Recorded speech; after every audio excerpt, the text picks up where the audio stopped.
Okay. 16 Kilo? 16,5. 16,5. Was hast du denn?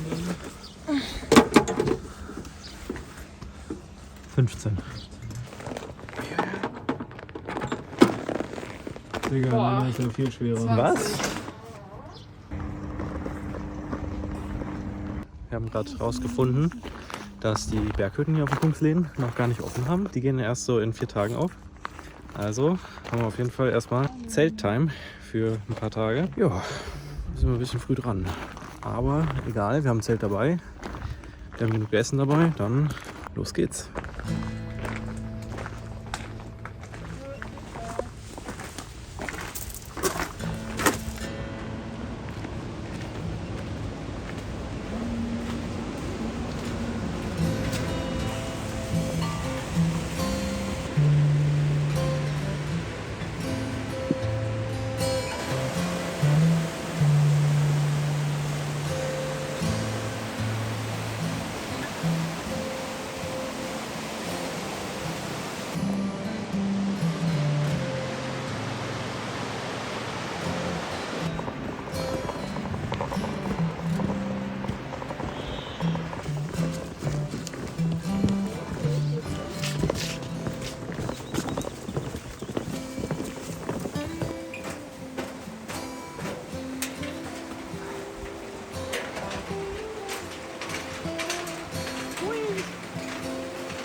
So, da hinten wäre jetzt die erste Hütte.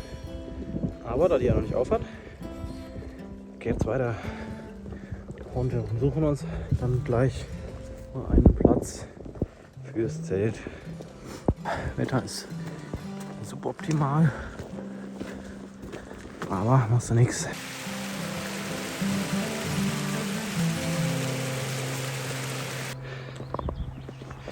Okay, top. Ja, dann ist doch alles im Griff. So, wir haben unser Nachtlager aufgeschlagen. Gerade noch rechtzeitig, wie es scheint. Denn es fängt schon wieder an zu regnen. Und es ist ein bisschen düster. Aber Zelt steht. Alles soweit trocken. Wunderbar. Ja, jetzt können wir uns erstmal um was zu essen kümmern.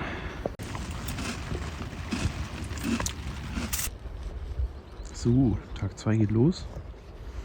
Wir haben relativ gut geschlafen, relativ lang. Eben hat es nochmal geregnet. Jetzt nutzen wir gerade das trockene Wetter, um einzupacken. Und dann geht es weiter. Rauf über die Berge.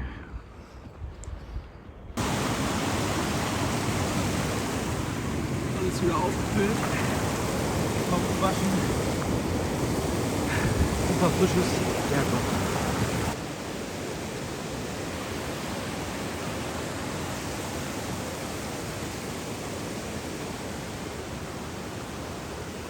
Und jetzt schon wieder eine Menge Höhenmeter.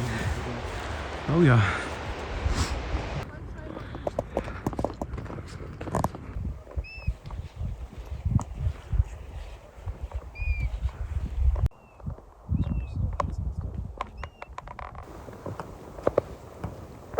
Ja, aber das kann doch schon sein, oder? Das sind 2 Kilometer. Oder in den Wäldern. Die sind ja auch in den Wäldern. Ein besseres Wort eingefallen.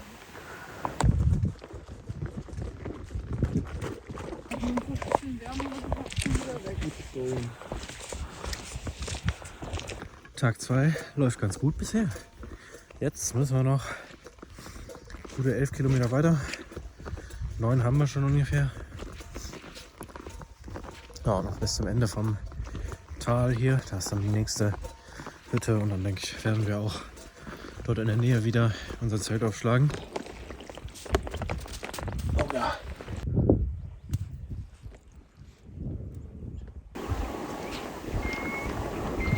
einfach klar, sonst kommst du ja auch immer irgendwo vorbei, wo es was gibt.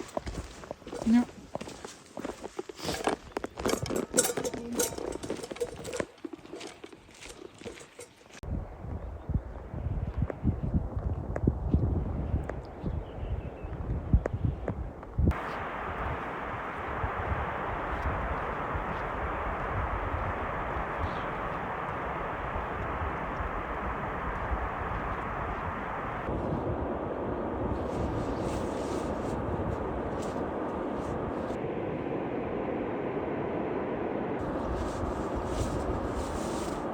Wir haben uns gerade mal die Sonne zunutze gemacht und sind einmal ein bisschen schwimmen gegangen. Ist frisch, aber tut sehr gut. So, wir sind jetzt an einem kleinen Fähranleger gelandet.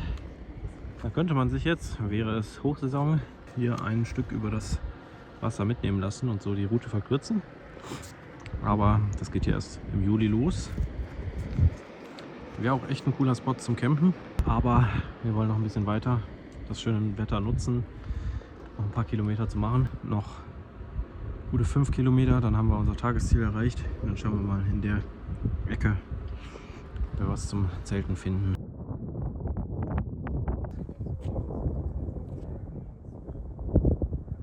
Hier ist einfach die Brücke, bisschen abgestiegen, aber man kommt trotzdem rüber. Hier hinten. Weil das ist auch eiskalt, das ist immer gut, weil dann hat es nicht viele Bakterien. Dann haben wir erstmal die nächste Challenge. Hier kommt der Weg an. Und da drüben geht der Weg weiter. Also ein paar Stellen gingen dann noch eben über die Steine. Hier ist jetzt doch eher schwierig. Ich muss auch ein kleines Stück jetzt barfuß, weil meine Schuhe sind nicht so wasserdicht. Die von den anderen beiden.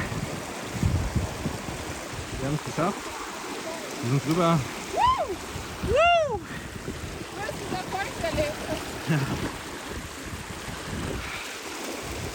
Ja, und weiter geht's. Da drüben auf der anderen Seite ist auch eine sehr schöne Siedlung von den Sami wahrscheinlich. Man sieht auch links da ein paar abgezäunte Bereiche so für die Rentierhaltung, aber noch sieht das alles jetzt verlassen aus.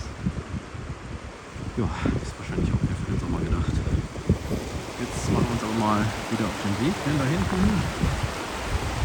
So, jetzt ein grünes Licht da aus, man tut jetzt auch schon was ab.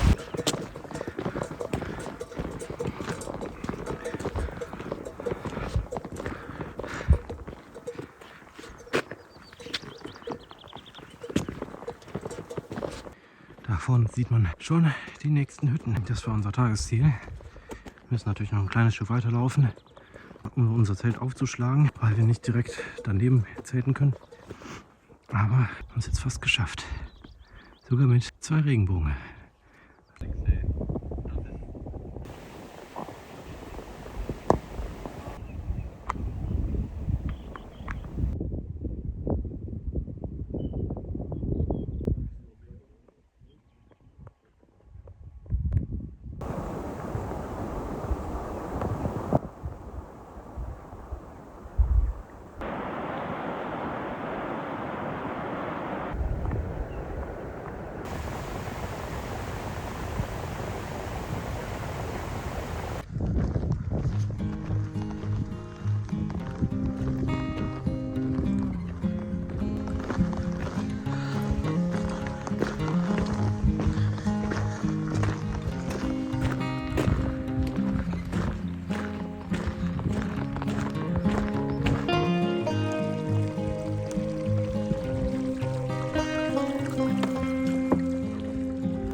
Der nächste Fluss ohne Brücke, aber es gibt eine Menge Steine.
So, nochmal die letzte Flussüberquerung heute wahrscheinlich. Hoffentlich. Und wieder keine Brücke da. Müssen wir hier irgendwie so rüber.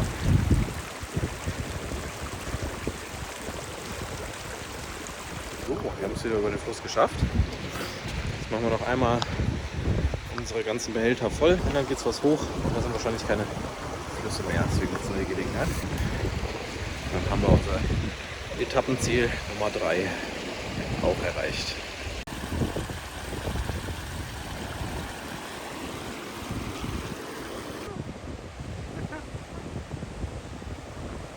Schon, ne? Dieser Fluss. Ja. Okay. Noch abenteuerlich mit der Leiter hier.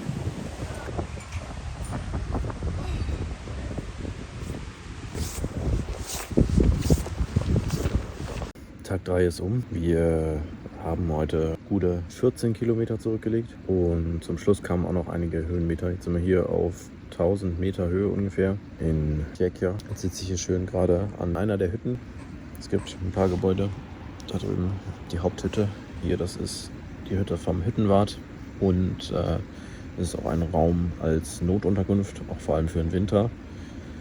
Das ist auch sehr schön ausgestattet. Es gibt ein Satellitentelefon, womit man hier direkt die Polizei erreichen kann. Den Empfang hast du hier auf jeden Fall nicht. Weder Telefon noch Internet. Hier ist tote Hose. Die ganzen 7 Tage eigentlich. Ja, dann gibt es auch noch 2 Betten in der Notunterkunft. Und so eine kleine Kochmöglichkeit gibt es und einen Ofen, mit dem man dann auch seine Klamotten trocknen kann. Darüber sind ein paar Leinen aufgehangen. Also alles, was man braucht hier oben. Im Schrank sind sogar noch ein paar Snacks. Ja. Ausblick ist auf jeden Fall gigantisch. Und ja, da sind wir hergekommen heute. Da ganz am Ende von dem Tal. Kann man gar nicht mehr sehen. Da die ganzen Hütten eben auch erst jetzt am 14. aufmachen, also übermorgen, ist hier noch ziemlich wenig los. Ich kann mir gut vorstellen, dass wenn die dann einmal aufhaben, dass man hier auch mehr Leute trifft, die den Weg gehen. Jetzt gerade halt eben nur ein paar Leute, die mit dem Zelt gehen.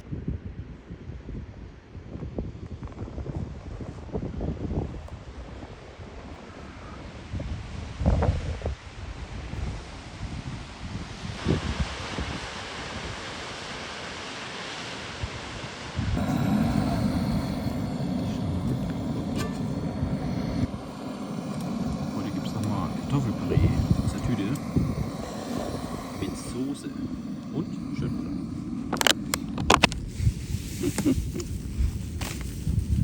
Der Mörtel wird angemischt. Ich mach kurz noch eine kleine Hütte bauen. Steine haben wir auch. Könnte schon halten. Mhm. Stückchen rein.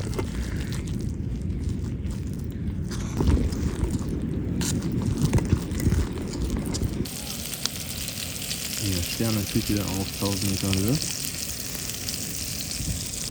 Ich hab kein Geld und du hast kein Geld. Mit den Cokes bestellt. Oh, das ist ja noch verfahren. So ein bisschen Dreck auch dran irgendwie. Egal. Ich muss wieder weg rein den mal. Und die Harten kommen gar an. Oh Gott. So. Oh Gott. I'm fucking relieved, dass ich es hier ins Zelt geschafft habe. Ey, ich kann nicht mehr. Jetzt fällt der Druck langsam ein bisschen von mir ab, glaube ich. So, hier erst eine Cheese-Scheibe. Mich schon ein bisschen gestresst auf dem Gletscher da. Das ist unser Zeltplatz auf über 1000 Meter Höhe. Wird wohl der höchste bleiben für die Wanderung. Fängt gerade ein bisschen an zu regnen. Den Tag über hatten wir Glück. War eigentlich die ganze Zeit trocken. Ja, wir haben hier angenehme 10 Grad. Jetzt gerade kommt ein bisschen Wind auf und der Regen eben. Will ich mich auch mal nach drinnen verziehen, so langsam.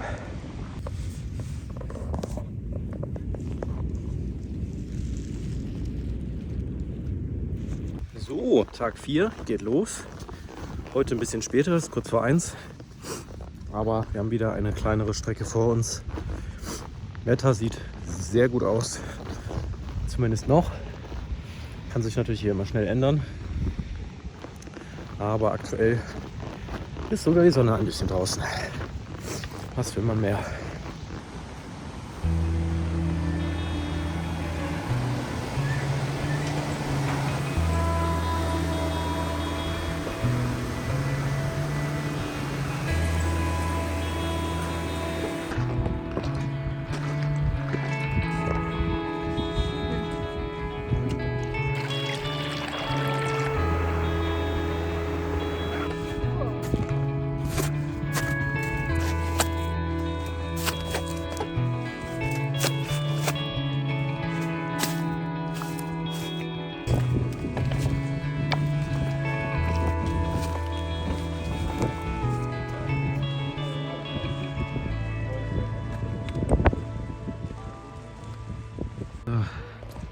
Das Schneefeld wollen wir ein bisschen umgehen. Das ist ein bisschen steil. Kann man nicht so gut einschätzen. Da oben sollten wir noch relativ trocken oben ankommen. Aber erstmal wieder über den Fluss.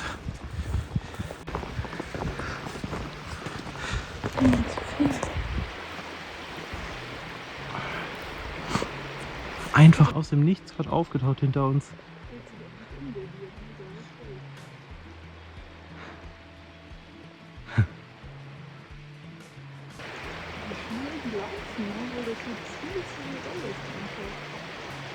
Oh, je, das macht den Spaß. Und die Boot? Stimmt, ne?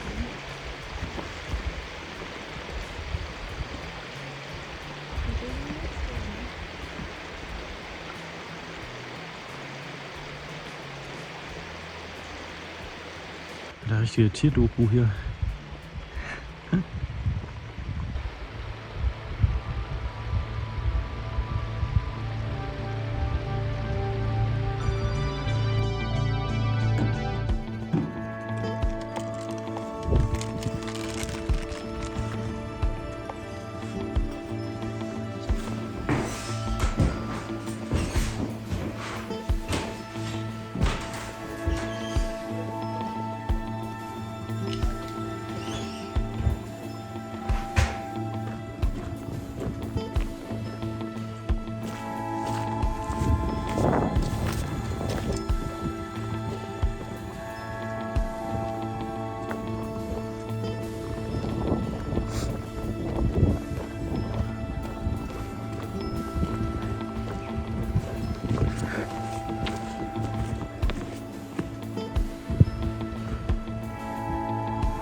Sollen wir mal umrühren kurz? Damit die auch warm werden, die Schottis. Ich gucke gerade mal kurz, wie weit die schon sind.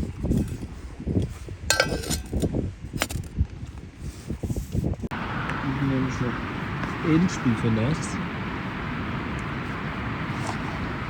Ehrenlos Endstufe oder Endstufe? Oder nur Endstufe. Ehrenlos? Endstufe. Nee, nicht Ehrenlos Endstufe.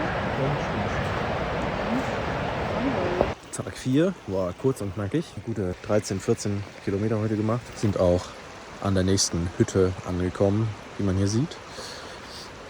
Haben uns recht nah bei das Zelt aufgebaut. Jetzt war gerade die Sonne noch da.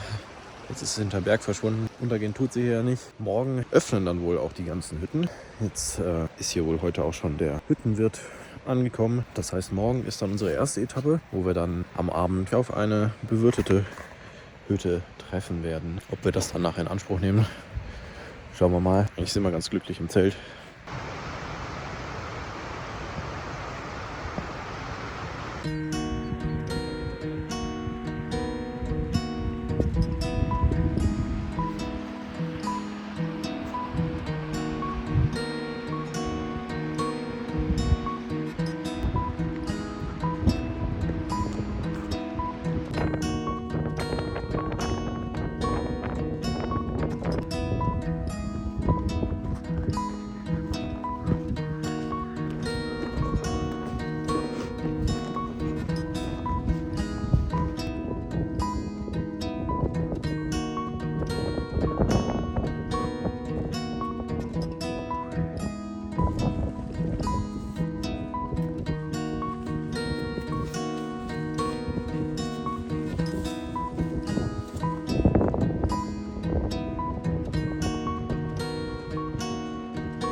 Wir waren jetzt hier gerade an der Hütte in Singi, aber wir gehen jetzt doch noch ein Stück weiter.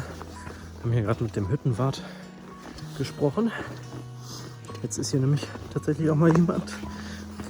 Er hat uns noch ein paar sehr gute Tipps gegeben und meinte sogar, dass über dem nächsten Hügelkamm, wenn wir ins nächste Tal kommen, sogar Empfang ist.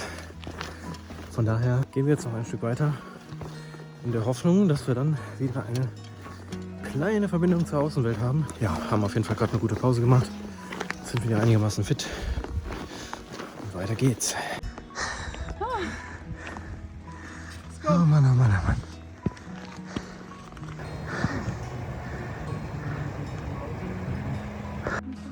So, da vorne sieht es wieder ein bisschen düster aus. Aber hier vorne bei uns, Hier brutzelt's noch. da brutzeln wir noch. Ist gerade durchaus warm. Naja. Ich soll meine Hähnchenschenkel bräunen.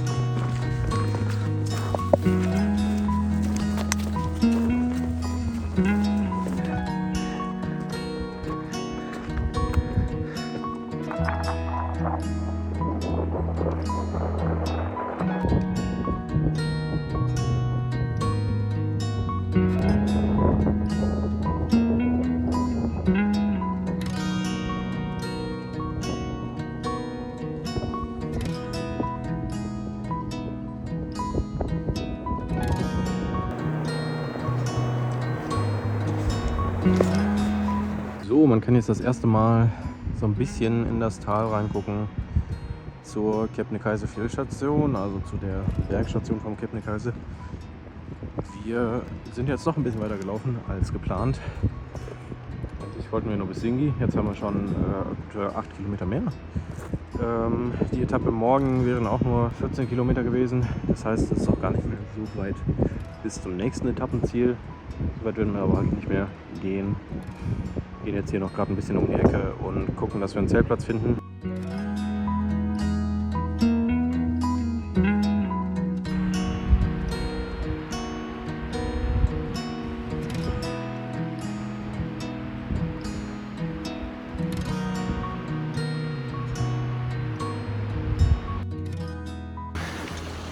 Tag 6 geht los. Wir sind gerade aufgebrochen, haben hier hinter mir im Tal haben wir geschlafen. Waren gestern ziemlich am Ende, sind nur noch bis dahin gegangen, wo wir mal wieder Handyempfang hatten. Das war dann auch unsere längste Etappe mit 21 Kilometern. Jetzt geht es weiter. Gleich sollte die erste Station bei uns dann sein, die Bergstation vom Kebnekaise. Das wäre eigentlich unser Tagesziel gewesen heute. Aber da wir gestern schon so viel von der Etappe gemacht haben, gehen wir heute wahrscheinlich etwas weiter und machen noch ein Stück von der morgigen Etappe nach Nikolokta, was ja dann auch unser Ziel ist.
Fucking made it, Leute.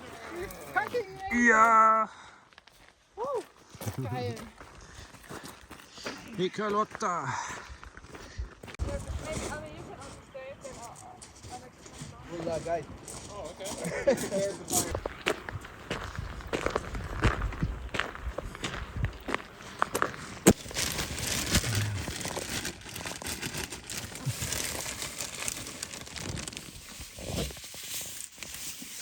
Das wird immer krasser. Was ist da los, ey? Alter, die ganze Zeit hatten wir Ruhe und jetzt am letzten Tag. Geil. Ja. Das war's mit unserer kleinen Wanderung auf dem Kungsleden, eines eigentlich noch viel längeren Wanderwegs hier im Norden von Schweden. Wir sind von Abisko aus Richtung Süden gelaufen und sind am 5. Tag abgebogen, um nach Nikkaluokta zu kommen. Ich hoffe, mit diesem Video konntet ihr auch einen kleinen Einblick bekommen in eine wirklich atemberaubende Landschaft und eine der letzten wilden Regionen Europas. Wenn euch das Video gefallen hat, lasst doch gerne einen Like oder Kommentar da und folgt meinem Kanal für zukünftige Abenteuer.